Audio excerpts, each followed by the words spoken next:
Because of his unwillingness to reveal his own identity, Victor's story stands or falls on the credibility of the tape he supplied. Here, exclusively for the first time anywhere, is the uncut, uninterrupted alien interview tape, shown in its entirety in real time.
You removed the soundtrack from the tape before you turned it over to this program.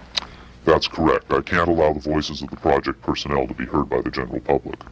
There's a very good chance their family or friends on the outside might recognize them. Isn't your purpose in releasing this tape to expose Area 51 to the world?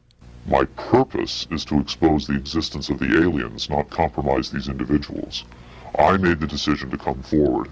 I'm taking precautions to protect my own identity, and I don't think it's fair for me to put these others in danger of exposure.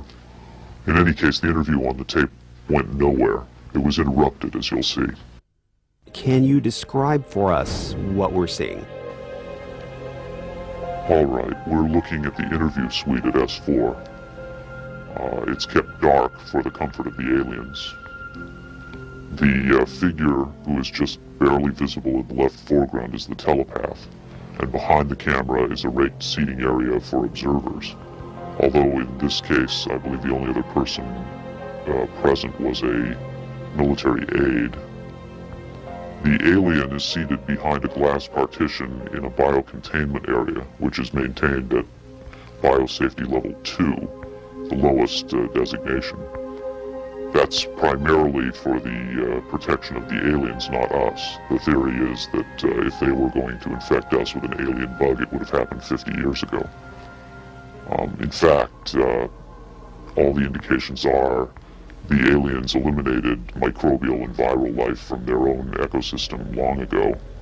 They aren't susceptible to our diseases directly, but it has been shown that microbes can reproduce and form colonies within their respiratory systems, which tends to exacerbate the debilities they seem to suffer anyway in our environment. In fact, you can see here the alien is beginning to flag. The interview was not going well. The telepath was trying to clarify some points from a previous interview, but he wasn't receiving coherent responses. As you can see, the being is in real distress. At this point, the telepath is sending out a message to the medical staff. He's trying to communicate with the alien, but he's getting no response.